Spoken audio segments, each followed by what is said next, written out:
Hello, and welcome to I Know Dino, the Big Dinosaur Podcast, where we cover news, interviews, and discussions of all things dinosaur. Hello and welcome to I Know Dino. I'm Garrett. And I'm Sabrina. And today we're doing our 1-year anniversary podcast, a little bit late. Better late than never. So first I want to give a big thank you to everybody for listening. And it's about 1 year ago that a lot of you started listening. I know in the very early days, we had like maybe 20 or 30 listeners per podcast.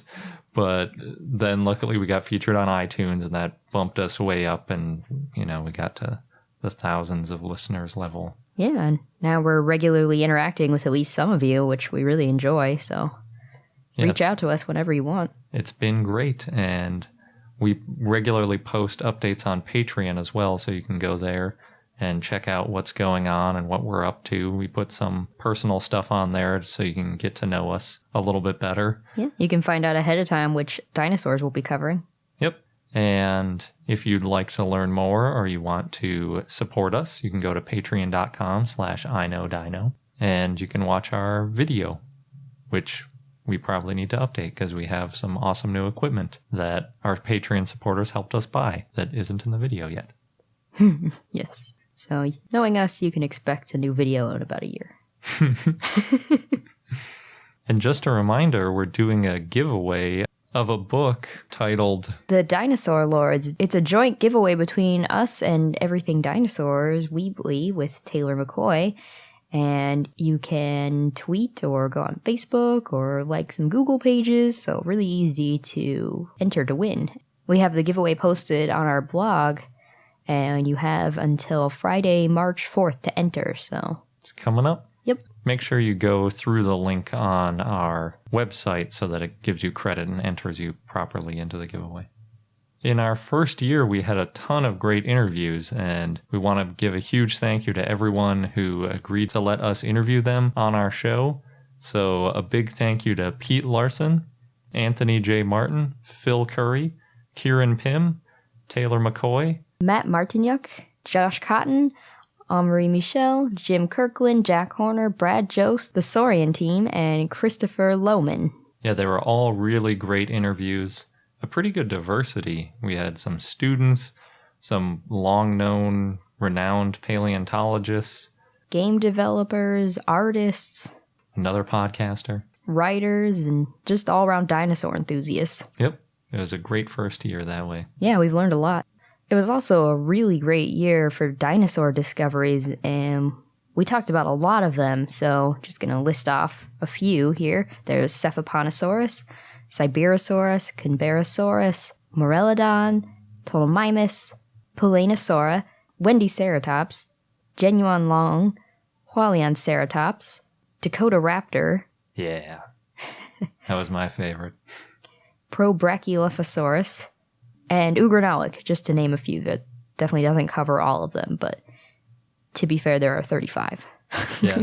But all 35 of them are covered in our upcoming book, Top 10 Dinosaurs of 2015. So just like our Top 10 Dinosaurs of 2014, we took 10 dinosaurs that made news last year and wrote little fictitious scenes around them. And then this year, to include the other 25 dinosaurs, we gave them honorable mention and wrote some short 5 facts about each. So you may have heard excerpts from the Top 10 Dinosaurs of 2015 on either Brad Jost's Jurassic Park podcast. He did an excerpt of Dakota Raptor, and we read one off on Genuine Long for our patrons on Patreon. Everything is written, it's going through the editing phase, and the book will be out soon. Yeah, and if you're at the top level of our Patreon supporters at the $20 level, you'll be getting a copy for free. Yep. Otherwise, you'll definitely be able to find it on Amazon. Yep. And Sabrina did a great job with the creative stories. I'm not going to take any credit for the creativity of their settings. Garrett does the fact-checking. Yeah. Making sure I'm not going too crazy with my imagination. I sit there and I say, are you sure? I don't know if it would have clucked or something. And she goes, okay. Hey, no, I never made them cluck. Actually, they probably could have clucked. Oh. That was a bad example. So without further ado, we're going to jump into some of our favorite news items.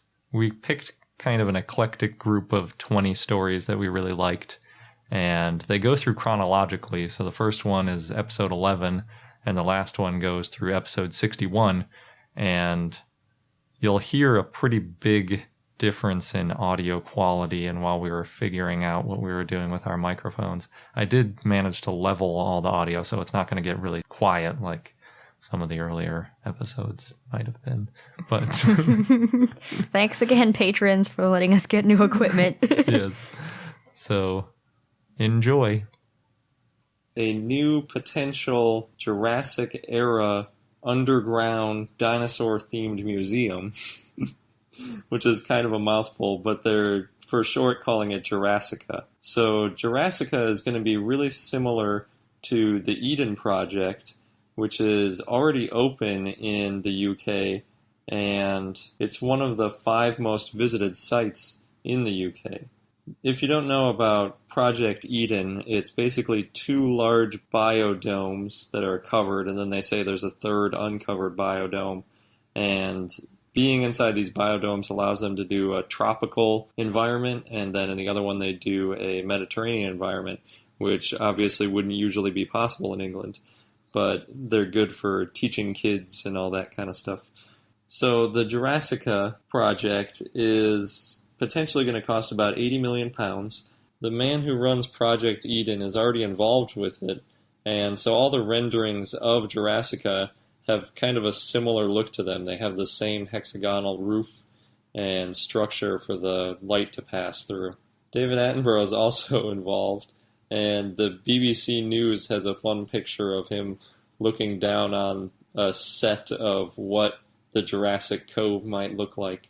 Potentially, if all things go according to plan, this could be open in 2021, and it would be about 132 feet deep, and the total area would be about a third the size of the Millennium Dome, which, if you're in the UK, you're familiar with. So it's already been awarded with a 30,000-pound traffic study, because one of the biggest problems you face with these new big projects is how to get everyone to and from it. So inside the cove, there's going to be an aquatic section, and there's also going to be some land to it. So there are potentially going to be animatronic dinosaurs, as well as some animatronic prehistoric water life, like ichthyosaurs, or possibly, hopefully, something a little bigger would be really cool. So we really hope that that gets made soon. In Singapore, there's an area called Marina Square. If you live there, you're definitely familiar with it. It's right in the center of the most touristy part of town. And they're doing a giant balloon dinosaur event. It's just a whole bunch of dinosaurs made out of balloons, as if the balloons were Lego bricks or something. It's really cool. We saw a version of one of these at Field Station Dinosaur in Secaucus, New Jersey. They had a little baby T-Rex made out of balloons. It's kind of like a huge balloon animal. It's pretty cool. In the news, to quote Brian Switek's book, My Beloved Brontosaurus, Brontosaurus may be back. Thank you to Mark from Minnesota for bringing this piece of news to our attention. For those who don't know, Brontosaurus is a dinosaur that was ruled to not be a dinosaur back in 1903. So what happened is, in the late 1800s, there were 2 paleontologists, Cope and Marsh, who were rivals. They started what's now called the Bone Wars, and they took things to an extreme, so much so that they spied in each other's camps and sometimes even destroyed fossils. What they did was they raced to find the most different types of dinosaurs, and in 1879, Marsh wrote about a dinosaur that had an 80-foot backbone and a large pelvis, which he named Brontosaurus, and that name in Greek means thunder lizard. However, 2 years earlier, he had found a very similar-looking dinosaur that he had named Apatosaurus, which means deceptive reptile. And in 1903, scientists ruled that these 2 skeletons were way too similar to be 2 different species of the same genus, so they were both grouped under the name Apatosaurus, because Apatosaurus was named first. Now, even though this happened in 1903, Brontosaurus is very much a big part of pop culture, and so people who aren't familiar with dinosaurs often think that Brontosaurus is a dinosaur, and it actually made it onto postage stamps in the 1980s, so that didn't help. When I first started getting into dinosaurs, my favorite was Brontosaurus, and I was heartbroken to find out that Littlefoot in The Land Before Time is actually an Apatosaurus. But on Tuesday, April 7th, there were researchers from Portugal and the UK that have published a 300-page paper in the journal Peer that, among other things, shows strong evidence that Brontosaurus is actually its own distinct species and genus. They use statistical analysis to calculate these differences between the Brontosaurus and Apatosaurus fossils, which many have been found in the past 15 years, and they found that there were enough variations that Brontosaurus was in fact its own dinosaur. So they looked at 49 different fossils, and they found that the Apatosaurus had a bulkier neck, and Brontosaurus was a little more slender and had a longer bone in its ankles. According to Roger Benson, a professor at the University of Oxford and one of the co-authors of the study, he said, quote, "The differences we found between Brontosaurus and Apatosaurus were at least as numerous as the ones between other closely related genera, and much more than what you normally find between species." Now, even though this paper was published in a peer journal, there's bound to be controversy. It's been over 100 years of people correcting people saying, no, Brontosaurus isn't actually a dinosaur. So this may continue to be an issue for a while, but for people whose favorite dinosaur is the Brontosaurus, you can start arguing that it's back. One really neat-looking fossil is one that's been dubbed the Romeo and Juliet fossil. It has two oviraptors in it, and they're sort of in an embrace. They're kind of wrapped around each other, and it's a really neat-looking combined fossil, and there's been lots of speculation about whether they were a mating pair if one of them was displaying for the other one, and why they were so close to each other. It appears that one was a male and one was a female based on differences in the skeletons, but it'll be interesting to see where the research leads. An article that was reported to us by our listener and former interviewee, Josh Cotton, and he pointed us to an article about stegosaurs swimming. So all of this information comes from the article Could Stegosaurs Swim? Suggestive Evidence from the Middle Jurassic Track Site of the Cleveland Basin in Yorkshire, UK, which was published in the Geological Society of London for the Yorkshire Geological Society, and written by M. Romano and M. A. White, who passed away before it was published. So this study wasn't completely a new discovery, but it was a more detailed investigation into some tracks that were previously discovered in the Whitby area of the UK, and that's about an hour northeast of York, and right on the eastern coast of England. So the tracks are described in the paper as swimming tracks, and they're all from the non-marine Saltwick Formation, and what makes them believe that they are Stegosaurus tracks is that they appear to come from the ichnotype of Deltapodus, which was previously described in other papers as a Stegosaurus. So just as some background, what an ichnotype refers to is the field of science called ichnotaxa, and that can include ichnogenera and ichnospecies, because, taxa is just the broad term for the category, and it can vary in its specificity. So ichnotaxa means track ordering in Latin, and it refers to basing a taxon, like a species or a genus, from the, quote, work of an organism. And basically that means if you have tracks from an animal, but you haven't previously represented those tracks linked to a known species or genus, you can name a species just based on the tracks or some other non-fossilized animal matter. So the authors point out that in most cases, tracks that are made by dinosaurs and that are recovered later are made by dinosaurs while they're walking or running on land. So the researchers are quick to point out that in the past, it's been discussed that a Stegosaurus may have had a lot of difficulty swimming because they have those large plates on their back, and they also have spikes on their tail, which can make it difficult to swim.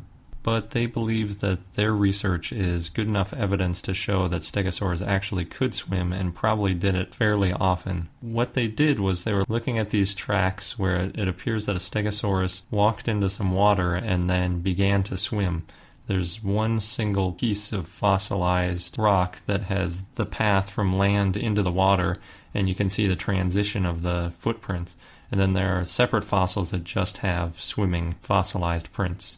So when I first heard it, I was wondering how you can have a fossilized track of an animal swimming when obviously, usually when you're swimming, you're not touching ground. But what they're talking about is swimming in just deep enough water that your feet just barely graze the ground below the water, enough to leave a small track mark. They also point out that in tracks that are on land, the toes kind of radiate out from a central point, and when I hear that, I think of the characteristic T-Rex footprint in Jurassic Park that the water was vibrating in, and how, the three toes kind of point outwards from the one point.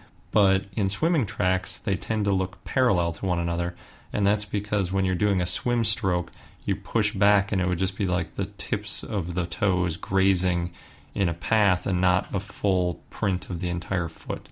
So they found some prints that look like these parallel marks, and they match the same size and pattern as the prints that are not parallel from the land. And then they also found that the material that was fossilized to make the footprint was composed of material that would have only been found in lakes. Specifically lakes, not rivers and not floodwaters.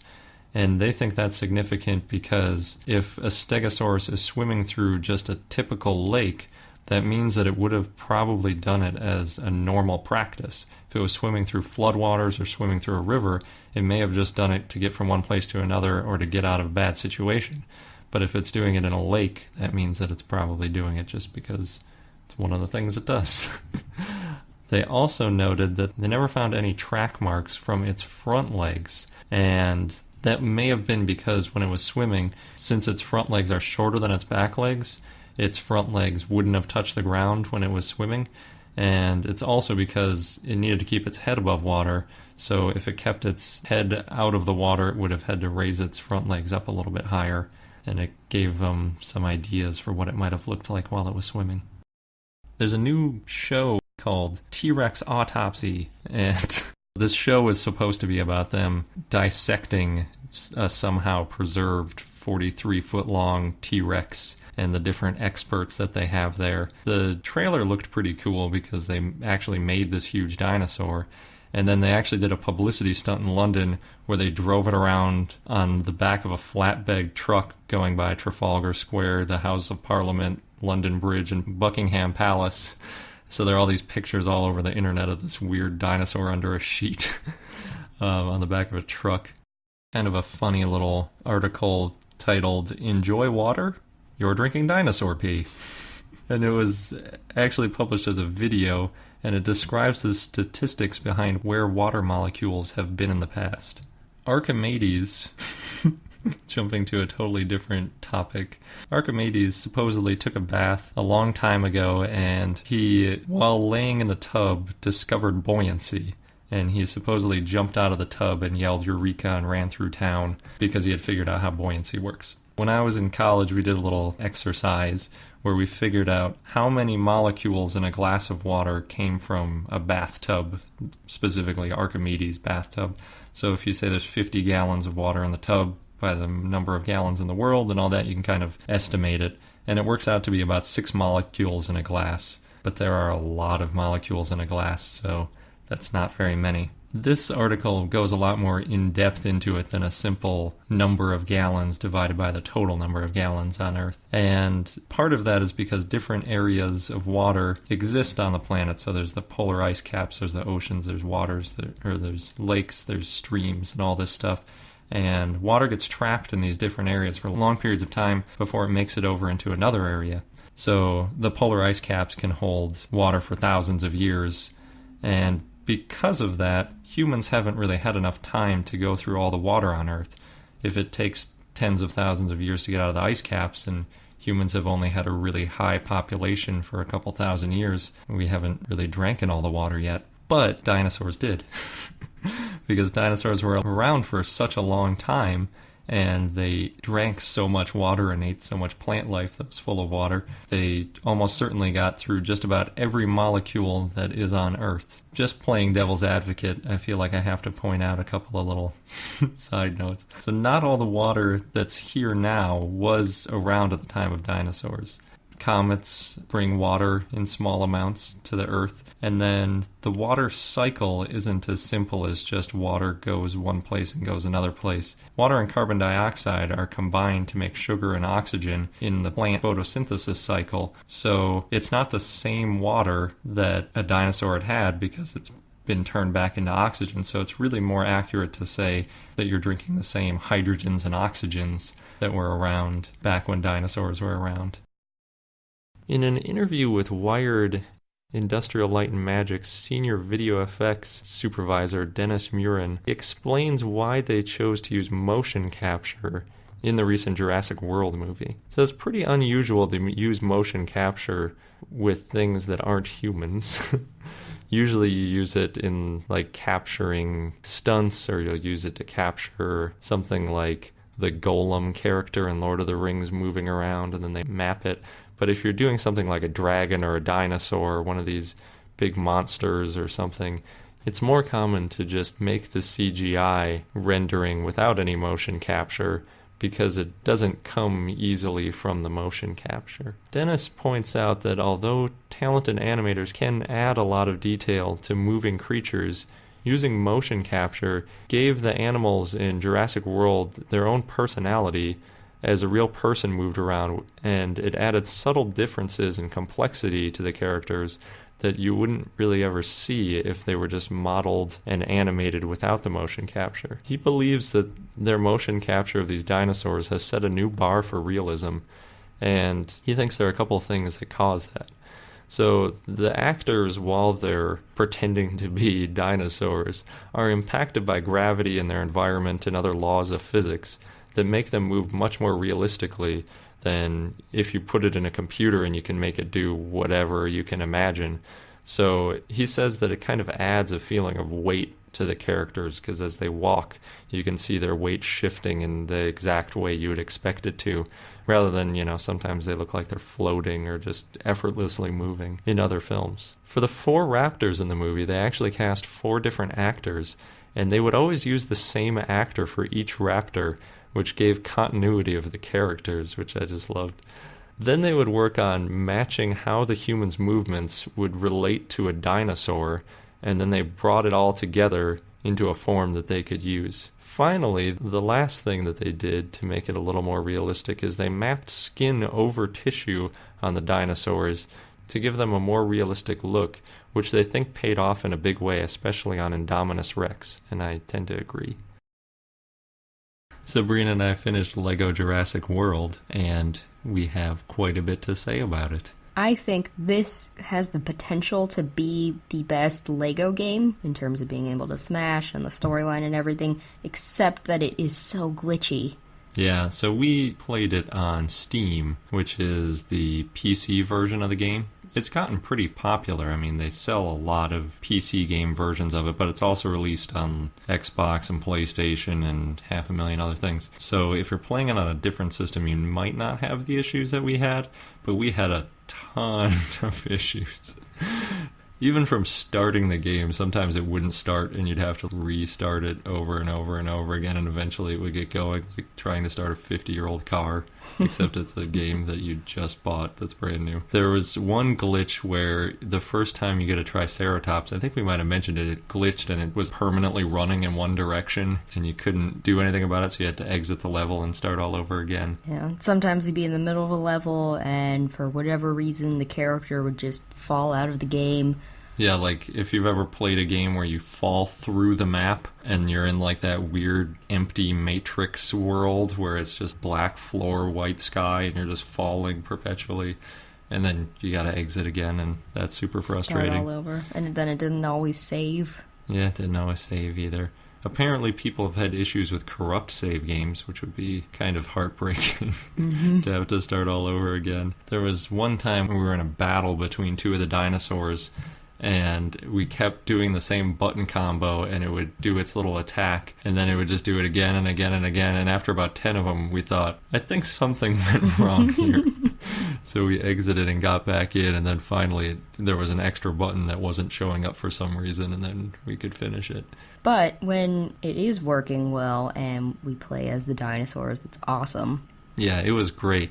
It had a lot of really good dialogue. The first movie, so it goes through all 4 movies, and you can do them you have to do the Jurassic Park series sequentially, but you could do Jurassic World earlier if you wanted to.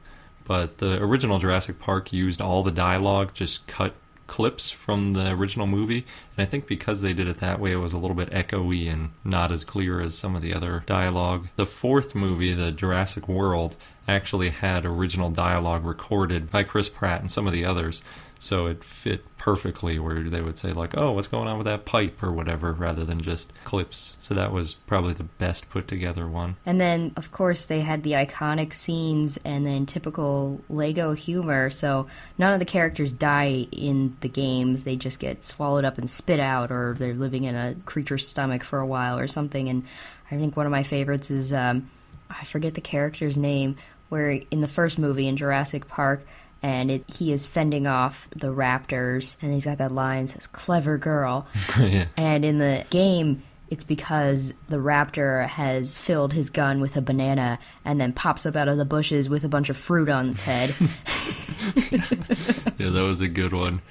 I also liked the scene where they're going to turn the power back on in the basement or in like some shed somewhere, and Dr. Ellie goes and switches the power, and then she feels an arm on her shoulder and she's all relieved. And in the movie, it's just an arm, the rest of the body is missing. But in the Lego version, it's a sleep version of him. Of Samuel L. Jackson's character. And he just kind of falls over rather than, having a disattached arm, which is kind of funny, seeing how they piece together some of like the horror genre and make it just kind of funny. The dinosaurs in the game are awesome. And when you play through the regular game, you get to play as quite a few of them, like an Ankylosaurus, Triceratops, Pachycephalosaurus, T-Rex, quote-unquote Velociraptor. Compies. Yeah, compies. But when you really get to play as them is in the free play. So when you go through the levels, you find little pieces of amber with a mosquito in it, and that allows you to play as the dinosaur when you leave the level. And Sabrina's favorite, of course, is the sauropods. Well, sort of. One quick thing is a couple of these dinosaurs also come with baby versions of the dinosaurs. So there's baby Triceratops, baby T-Rex, baby Velociraptor, which is adorable and just hops around. So the one sauropod, we haven't gotten all of the dinosaurs yet. We've beaten all the levels, but we're still working through the free play stuff. And Brachiosaurus is an amazing dinosaur. It's huge when you're playing it. The little Lego people look so tiny. You can smash anything so easily, but it walks very slowly, as I'm sure it did in real life. So score 1 for realism. But in a game, can get very frustrating very quickly. So I would like to see a baby version of the Brachiosaurus. Maybe that would go a little bit faster. Yeah, and it would be cuter also. Mm-hmm. The baby T-Rex is adorable because it kind of hops from one leg to the other. So like, when you're doing it, you can't help but go like bum-ba-dum-ba-dum. You can also unlock some of the pterosaurs. We haven't gotten any of them yet. And I think the mosasaur from Jurassic World as well. The story is interesting. So it's broken up into 5 individual levels for each game. So it's a total of 20 levels. And they did a really good job of condensing an entire movie basically into 5 scenes, more or less. Sometimes they would kind of take a jump in the middle of it, but it was never really jarring, with a possible exception in Jurassic World, but I don't want to throw any spoilers in this episode, so I won't go into any detail. But they did a really good job, and it was fun to see how they kind of combined certain plot lines so that it kind of connected up and everything. Overall, it was a really fun game. They have all the characters, and all of the recent LEGO games, individual characters have special abilities.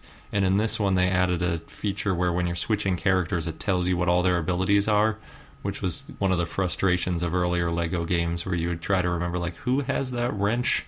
And you would, like, switch through a bunch of characters or Google it or whatever.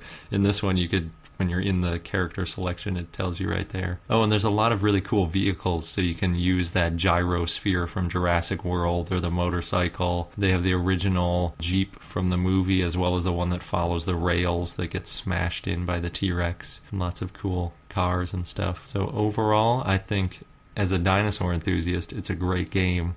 As a polished game, at least on computer, is pretty... it could use some improvement, but... True. But like all Lego games, you get a lot of joy out of smashing everything. Yeah. And a reason Sabrina and I play so many of these games is there aren't that many good games for two people to play in the same room. Most of them are either focused on online or single player, and this one is a really good co-op two-player game. So if you're looking for a good two-player game, it's a good choice. There's an article that comes out of Nature's Scientific Reports titled Molecular Composition and Ultrastructure of Jurassic Paravian Feathers. And it was written by Johan Lindgren and some others. So scientists have been trying to figure out what color dinosaur feathers were ever since they realized that dinosaurs had feathers. And up until about 2010, the conventional wisdom was that we might not ever find out because a lot of the signature proteins and indicators of what color something is don't really survive the fossilization process. As you know, fossilization completely replaces a lot of the material with various minerals, so it's never the same color as it was when it was fossilized. It usually turns black or, a dark stone color. It's not like, a feather gets fossilized and you pull it out and it's a bright blue feather or something. It's always just remnants of what it originally was. So there have been quite a few publications about the structure of melanosomes, and just for a little background, melanosomes are small cells that in mammal hair and bird feathers dictate the color of the hair and feathers. So scientists know that the rod-shaped eumelanosomes are found in black feathers, and circular phaeomelanosomes store pigment in red feathers. So what they do is they try to look for these different melanosomes under really high power magnification when they're looking into the structure of the feather, and in the past they think that they may have found some of these melanosomes. Unfortunately, this technique won't work for some of the other colors since they're caused by specific proteins that break down more easily rather than melanosomes, and they do not fossilize very well. But up until about 5 years ago, we weren't even thinking about melanosomes and the possibility of them fossilizing, so maybe they'll come up with some other way to find out if dinosaurs were ever bright yellow or pink or something. So melanosomes have been found on several fossilized dinosaur feathers, as I mentioned, but more cautious paleontologists and scientists pointed out that lots of bacteria is similar in shape to these melanosomes. It's basically just, if you've ever seen the shape of an E. coli or any of these kind of long, skinny bacteria, it's not really anything exciting. And then the other one that's just round. Shape alone doesn't really tell you too much. So there's a good point to be had there. So that's really where this article picks up. The scientists based in Lund University used chemical analysis in this case to test the area where they believed eumelanosomes were in a well-preserved fossil. So they started by removing samples from the plumage surfaces of their selected fossilized troodontid theropod, or avialin, depending on which research you prefer. Originally, most of the people were saying it was a troodontid, and now they're saying basically it could be a predecessor to a bird that wasn't really a dinosaur anymore. But in any event, it's got those feathers, still on that same path of feather evolution. So they picked the best-looking samples that they could get out of this fossil, and they put them under an SEM, which is a scanning electron microscope, and they found something that they thought could potentially be eumelanosomes. So then they took some other samples and the same sample and all these samples and put them under a tunneling electron microscope, or TEM, and they looked at the structure of the potential feather, and they were pretty satisfied that it looked like a feather. It had the right pattern and the right structure and size and all that kind of stuff. But that's when they got into the new stuff. So they used time-of-flight secondary ion mass spectrometric imaging analysis, or TOF-SIMS, which we've mentioned before on this podcast, but you might not remember because it's quite a mouthful, as well as energy dispersive X-ray, or EDX, microanalysis. And they used those in combination with infrared microspectroscopic measurements, and they show all of these analyses, these chemical analyses, next to a known eumelanosome so that they could compare the chemical structure, and they got really good matches. Actually, some of those newer tools, like the time-of-flight sims, I hadn't really seen before I started reading some of these papers. But I did get into some infrared spectrometry when I was in college, and, we had to compare these different patterns to figure out what things were made out of, and the comparison that they show in there is pretty compelling. They do look really similar.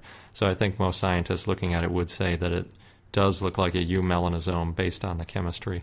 So then the scientists added a few more comments about how the structure matches melanosomes and not bacteria, and they use that with chemical evidence to say that they believe, quote, "Our integrated structural and direct chemical approach provides compelling evidence that eumelanosomes and endogenous eumelanin pigment are preserved in the feather remains of YFGP-T5199. That's the trudontid that I mentioned earlier. This result adds to a growing chronicle of molecular eumelanin detection in fossils and demonstrates the aptitude of rigorous experimental techniques for identifying ancient biomolecules and their use in characterizing quote-unquote paleocolors." So that's a really roundabout way of saying they think this bird had black feathers.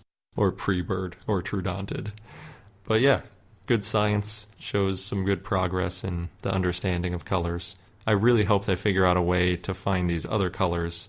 Even though now they're saying they can't, I would love to hear about a bright pink dinosaur, or bright blue or yellow or something, other than just red and black. We've got an update on the Cube, Queensland University of Technology's interactive learning display. The team will bring 5 Australian dinosaurs to life, including Banjo, the Australopithecus, and the herbivore Muttaburrasaurus. Sean Druitt, the Cube studio manager, said Banjo would have been, quote, a cross between a cassowary, a Komodo dragon, and the African wild dog. The Cube will open to the public in December, complete with 10 dinosaur species, quote, separated into front and back paddocks by a virtual fence. Should be entertaining, and if we ever make it to Australia, we will definitely have to go and see it. Diplodocus wasn't the only sauropod whose tail could potentially break the sound barrier. Researchers have made a model of an Apatosaurus tail out of aluminum, stainless steel, neoprene, and Teflon. It's 12 feet, or 3.6 meters long, which is only about a quarter the size of an actual Apatosaurus tail. But it's true to scale and can break the sound barrier. This is according to Nathan Myhrvold, the CEO of Intellectual Ventures and leader of the team who made the tail. Nathan and his team showed the model at the Society of Vertebrate Paleontology conference, and though the tail took 9 months to design and build and test, and interestingly, it's attached to a camera tripod in lieu of a quote-unquote dinosaur butt. Nathan has been working on sauropod tails for the last 20 years, and he even co-wrote a study with Dr. Philip Currie in 1997 that suggested that Apatosaurus and other sauropods could break the sound barrier with their tails based on a computer model that they made. However, paleontologist Kenneth Carpenter at the time said that he didn't really believe the computer model, and he would be more accepting of this theory if there was a scale model. But he also still has some problems with this new scale model, such as the fact that the tail is currently more flexible than a real sauropod's tail, and there's no skin and muscle that could potentially limit the tail's motion. So there's still some debate on whether or not the tail could actually break the sound barrier, but Nathan and his team plan to keep working on the model to make it more accurate. And luckily nowadays, making these kinds of models is much easier to create than, let's say, 20 years ago, and this is because we can now scan fossils and print 3D replicas. There was a new study presented at the Geological Society of America annual meeting in Wyoming that found that T-Rexes may have been cannibals. This is based on fossils found in the Lance Formation in Wyoming. These bones that they found had deep grooves, like from a large animal, and teeth marks with ragged edges, like a T-Rex's. There have been other studies that have suggested that T-Rex was a cannibal. Studies from 2007 and 2010 found that tyrannosaurs used their neck muscles to swallow animals whole, up to 110 pounds, and strip off flesh with its jaws. Also, T-Rex coprolites have been found where 1/3 of the mass of the coprolite was made up of broken pieces of bone, which suggests that T-Rex had a fast metabolism. So, maybe they were cannibals, maybe there's another explanation, but one thing is certain is that T-Rex ate very often in order to live due to their fast metabolism, and also seems like they had no patience to chew. Next in the news is another article. This one's titled Estimating Cranial Musculoskeletal Constraints in Theropod Dinosaurs, and it was published in the journal Royal Society Open Science. It was written by Stephen Lautenschlager. So, if you're like me, you might find yourself often defending T-Rex's tiny arms to friends. And this is probably one of the most common things people bring up to me when I mention that I have a dinosaur podcast. They'll ask, like, why are T-Rex's arms so small? It's so stupid. Why didn't it have bigger arms? And then I always get out a picture of a T-Rex, and I show the center of mass, and I'm like, well, its legs are here, and its tail was really big, but still, it had such a huge skull that it would have fallen over if it had big arms. And then people say, but wouldn't bigger arms help more than having a huge head? You know, it seems like it would really suck to have such little arms. My answer tends to be something like, well, maybe not, because its head was so awesome that it didn't even need arms. It could just rip off chunks and eat them that way. So that's pretty related to this article. So the study basically sought to see how some of the best-known theropods used their mouths, and whether or not their mouth's capabilities matched with our assumed behaviors based on other details that we know about the dinosaurs like teeth. So specifically, Lautenschlager made digital 3D models of a T-Rex, Allosaurus, and a Therizinosaur, and as a proof of concept, he also included a modern bird of prey as well as a crocodile. He then added muscles to the skull models based on likely attachment points to simulate how their mouths would have moved, and his primary way of doing this was to simulate strain on the muscles when they were opened and comparing that to the strain of current kind of established maximum, although there's a little bit of disagreement there. He used 170% strain as a maximum, and then he used kind of an ideal number that's a little bit more agreed on. This would give the maximum angle that the dinosaurs could open their mouths, which he hoped would give them a little insight into how they ate. So his model is really sensitive to the muscle resting length, and that's basically the amount the animal's mouth is open at rest. So you can think of a crocodile when it's laying there and its mouth is partly open and it looks really scary. It's probably actually doing that because the way its muscles are structured, that's the easiest place for its mouth to rest. It's not like, oh, it's about to bite something. It's actually just at rest with its mouth a little bit open. So he modeled at 3 and 6 degrees because at 9 degrees, it lost a lot of its biting force, and the resting angles of 3 and 6 degrees matched pretty closely between his crocodile model and what real crocodiles can open their mouths to. So there's lots of gloriously nerdy stuff in the article that shows what software he used and the different strain profiles at the gape angles, and we'll post a link to it on our blog, but just to summarize, Allosaurus recorded the largest gape angle at 79 to 92 degrees when reaching maximum tension limit, which was quite a bit larger than the T-Rex of 63.5 to 80 degrees. And at the 92 degrees that the Allosaurus skull got to, the picture of it reminded me of a snake, because it's open so wide. I mean, it's past 90 degrees, so it's huge opening. And that would just be terrifying in real life to see that kind of thing coming at you. The Therizinosaur only got to a comparatively small 43.5 to 49 degrees before reaching its maximum tension limit. So the 3 theropods he studied all are generally thought to have different feeding styles. Specifically, the T-Rex is thought to have had a powerful bite and strong teeth that it used in a puncture and pull method to crush bone and soft tissues.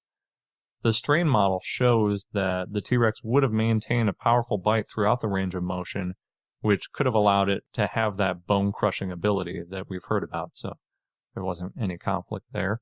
With the Allosaurus, it had a comparably weak bite, and it's thought that with its weaker jaw muscles, it would have used its neck muscles in combination and used a strike and tear method that has already been partially validated by its jaw joint configuration, which showed that it could have these really wide mouth openings without the risk of dislocation.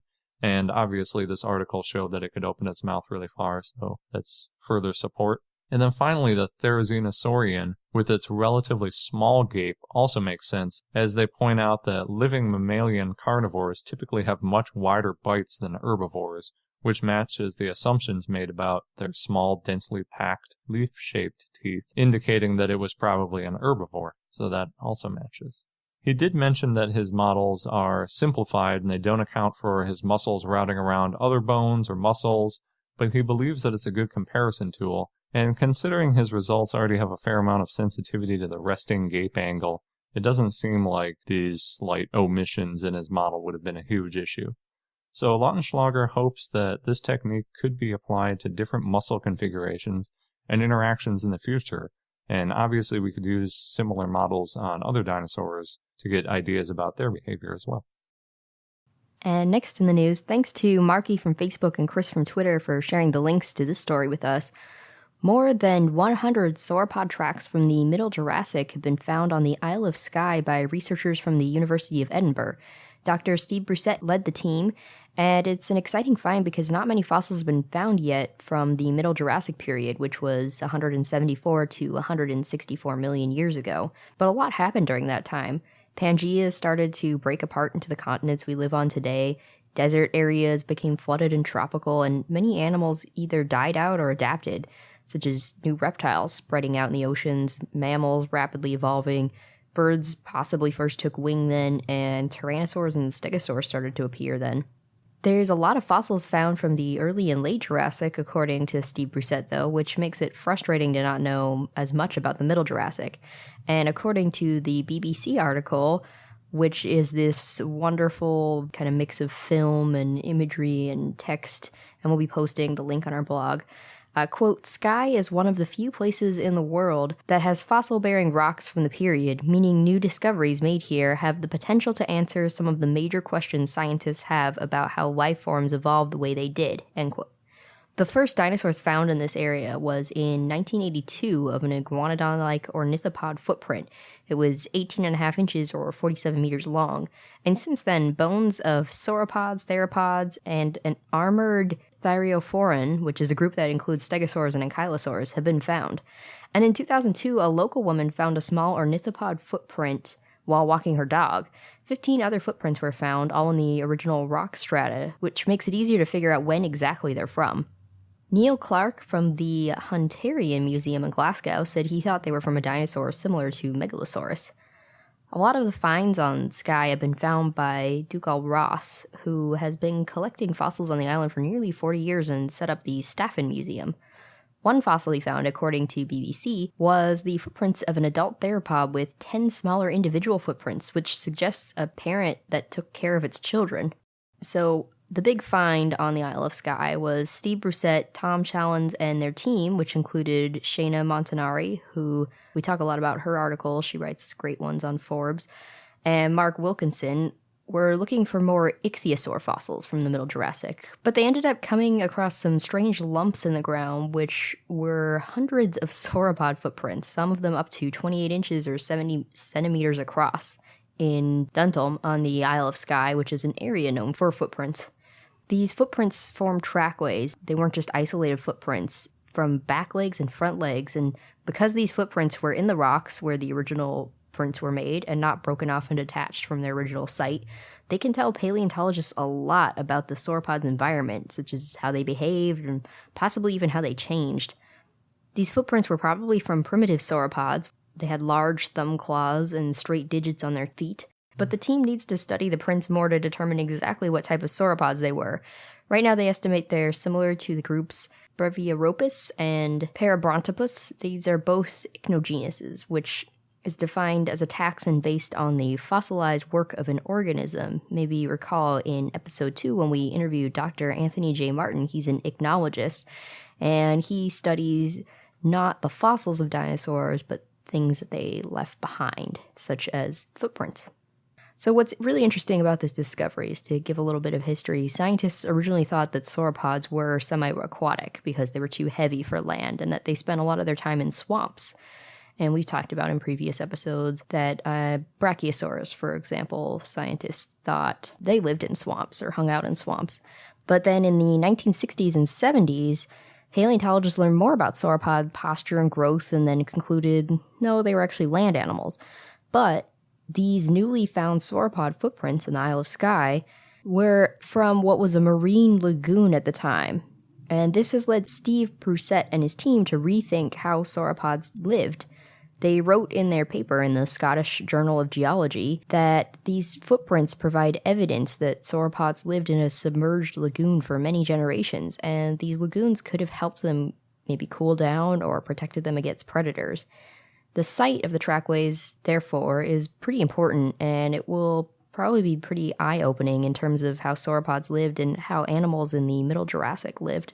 And like Sabrina said, their internet page about this that I think the BBC hosts is really awesome. It's got cool little animations of dinosaurs and lots of videos and a lot of cool stuff going on. So if you're looking for something to look at online, definitely check it out. According to Variety, The Good Dinosaur may be Pixar's first box office failure. To break even, the company must earn $500 million, but so far it's only made about $131 million worldwide. This was a few days ago, maybe about a week and a half ago by the time this episode gets posted. And some people think that it might not make it to $400 million. But The Good Dinosaur has gotten some really great reviews, especially from kids. Actually, The Independent posted a 7-year-old boy's review who opened with, quote, "I must mention first that I love dinosaurs, so The Good Dinosaur review will be a good review," end quote. And he goes on to give a synopsis of the movie and mentions, quote, "The most funny part was when Arlo and Spot ate the fruits from the tree and were laughing until their bellies hurt. They swapped their bodies and heads. That was super cool." And he ended his review with, quote, "The Good Dinosaur was the best animation I've ever seen." So, as Garrett and I had mentioned before, we think that The Good Dinosaur is a really great movie for kids. But interestingly, not every kid loved the movie. And on Tor.com, they posted the reaction of an 8-year-old girl to the movie who thought it was too scary since it looked so realistic and was crying because of Arlo's dad. Still, the movie is known for its beautiful animation, especially the environments. And according to FX Guide, all the environments are 3D geometry that's rendered. And the technical team used a lot of tools, including RenderMan, Houdini, FlipSolver, and Presto. And they built more than 180 fully volumetric skies for all the types of weather to make the weather seem like a character, as well as 3,500 simulations and 20 terabytes of data just for the vegetation. I won't get into too much detail since our show's about dinosaurs, not animation, but for the artists listening to this show, we'll post a link so you can check it out. And Josh Cotton, a paleo artist who you may remember we interviewed back on episode 21, and who has also created an amazing Allosaurus for us. We've posted it on our Twitter and blog, if you want to check that out. He recently released an awesome new video on his YouTube channel, The Doodling Dino. He does a great job of combining both science and art into his dinosaurs. He has a number of really good videos on his channel that you should check out.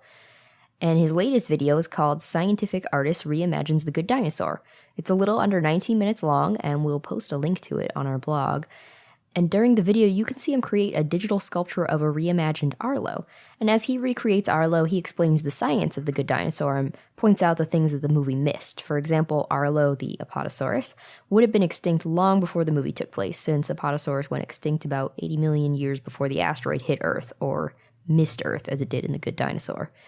And because of this, Josh chose to make Arlo an Alamosaurus, which we covered Alamosaurus in episode 51. And to do that, Josh made Arlo's front legs longer than his back legs, which also makes Arlo stand taller. And he also changed Arlo's feet to be more hoof-like and added osteoderms to Arlo's back, since Alamosaurus had them. And the idea is to keep in mind the scientific knowledge about a dinosaur before even starting to design the dinosaur. But also, since The Good Dinosaur is a cartoon, to keep the character cute. So in this case, Josh made Arlo's osteoderms have more rounded edges to keep it more playful. And according to Josh, and I agree, the movie missed an opportunity by not really incorporating science into the character designs. As Josh says at the end of the video, quote, "The magic of dinosaurs is they are real." And I like the idea of having it make sense in a time space, because there are so many cool dinosaurs to choose from. Why do you want to pick one that doesn't make sense in the time scale? Yeah. As much as I like Apatosaurus. Yeah, off by off by like 60 million years or so. 80 million, yeah. Oof. Yep. So thank you to Josh for sharing that video with us. And if you like to watch YouTube videos, then you should definitely subscribe to his channel, The Doodling Dino. Next in the news is an article titled Theropod Courtship. large-scale physical evidence of display arenas and avian-like scrape ceremony behavior by Cretaceous dinosaurs. It was written by Martin Lockley and others. I just want to quickly shout out to Chris from Twitter. Thanks for sharing us one of the links for his story. So when modern birds are about to mate, they sometimes gather in a big group called a lek, and they make a bunch of scrapes as a show of establishing territory before breeding and also to impress mates. But the scrapes in question weren't surrounded by any fossilized eggs, so it's not really clear if the actual nesting site is adjacent to this mating display area. But the authors propose that the scrapes may be an alternative way to determine if a site was used as a nesting colony, so I guess they assume that if they're mating there, they're probably nesting nearby. So the primary site is in Rubidoux Creek in western Colorado, and we talk in depth about ichnology and the science of trace fossils in episode 2 with Dr. Anthony J. Martin. Ichnology is all about things that are left behind by dinosaurs that aren't their own bones, basically, or other parts of their body. So it could be tracks, it could be coprolite, it could be things like these scratch fossils, but they're all things that they either created or left an impression or a trace, thus the trace fossils in the world. So the authors define an ichnogenus to describe the finding of these scrape fossils, and they named it ostendoiknos, meaning to show or to display, and then a trace as the second part of the word, with the ichno species being bilobatus, meaning two lobes, referencing the marks that are made by separate feet and kind of having two parts to the scrape. So they say they are, quote, large scrapes up to 2 meters or about 6 feet in diameter, and they occur abundantly in several Cretaceous sites in Colorado, end quote. And they also say, quote, the largest site reveals about 60 scrapes on a single sandstone surface exposure up to 50 meters long and 15 meters wide, end quote, which is about 165 by 50 feet. And, quote, a second site with 8 well-preserved scrapes occurs on a single sandstone surface about 20 by 5 meters, end quote. And that's about 65 by 15 feet. So it's pretty impressive how many of these things were preserved. I guess if you're comparing it to something like a trackway, it wouldn't be that uncommon to have 60 footprints in a row. But compared to a lot of the things we talk about where we might only have just 1 or 2 bones and be defining a species based on it, it's pretty remarkable to me to have 60 individual kind of replicated scrapes in a single piece, meaning 60 of those individual holes that were kind of dug. So I think it's really cool that there are so many of these different fossils so we can really get a good statistical sampling rather than just having one individual thing where you don't even know if it's just a crazy dinosaur doing something weird. It looks like it's an actual behavioral pattern. They also say that, quote, the size, depth, and distribution of these scrapes is variable. However, most typically consist of parallel double troughs comprised of multiple scrapes separated by a raised central ridge. A few show complete outlines of 3-toed theropod tracks, and some show thin aprons of excavated sediment aligned with the long axis of scrapes.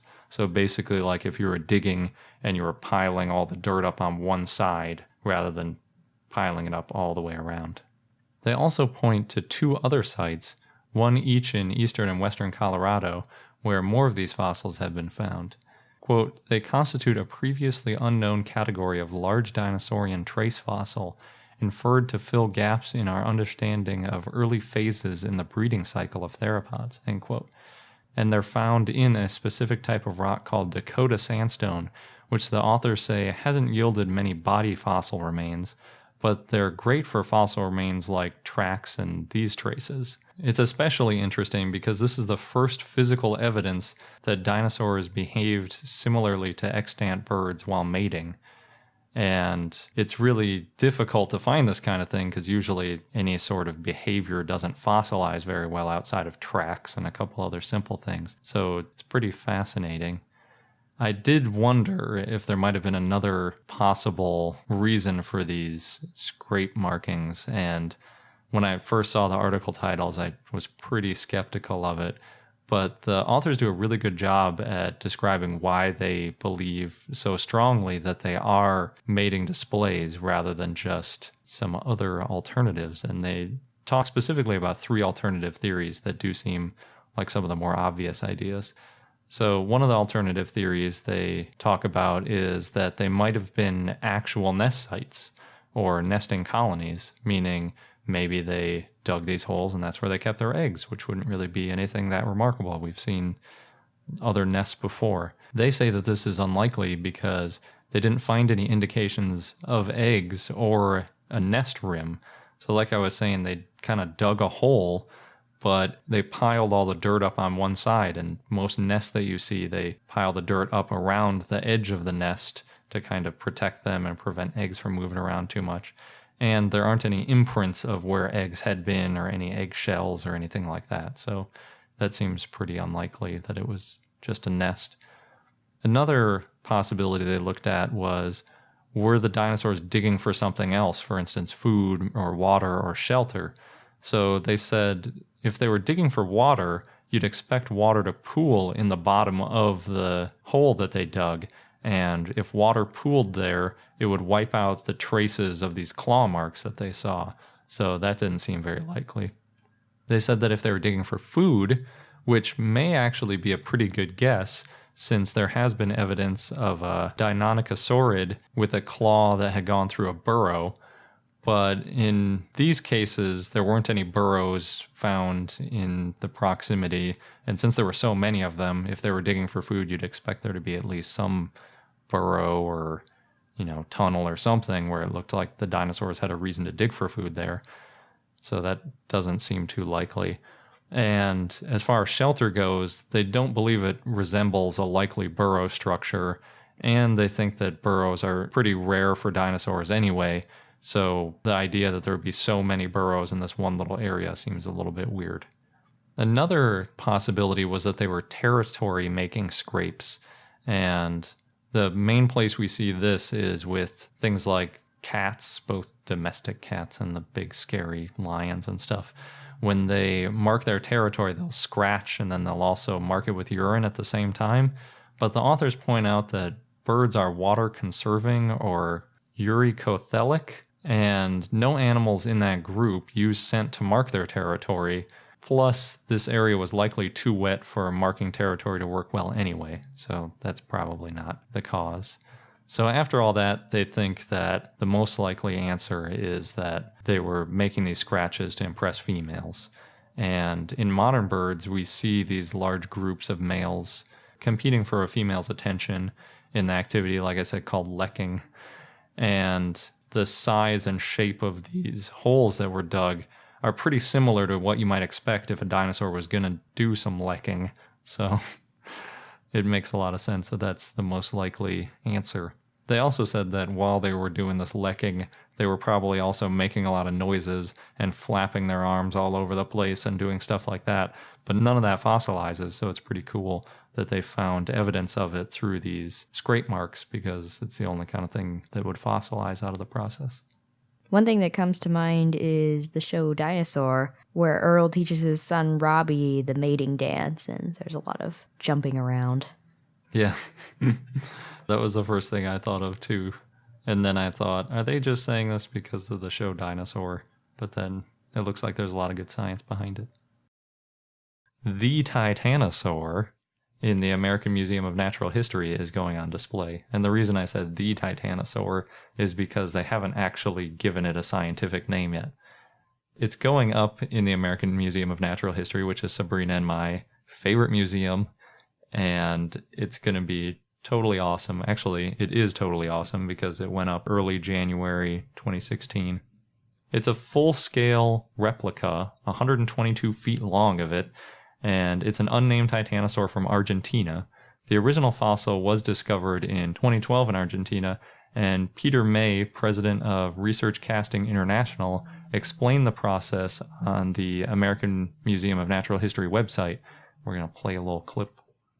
We went down to Argentina and we 3D scanned all the bones in the field and in the lab. We had the whole skeleton completely digitized in 4 weeks. We took the data and then we carved the bones out of slabs of foam with our 5-axis milling machine. We molded all the elements once they're carved up, and then we have a complete copy of the skeleton. And from there, we can cast all the elements out of fiberglass. And then the cast gets mounted. Yeah, so it was a pretty involved process. It's cool that they used basically 3D printing. It was a little more complex than that because they had to CNC mill it, and then they had to mold it, and then finally put it all up on display and articulate it and everything. They also had to completely redo the room it was in, right? Yeah, so the room, if you've been to the American Museum of Natural History anytime recently, has a room called the Wallach Orientation Center that's on the 4th floor, kind of next to one of the halls of all the fossils. And it was basically a mostly empty room. There's a little theater, or there was a little theater screen on one side with kind of a preservation-themed video talking about, why it's important to be nice to nature.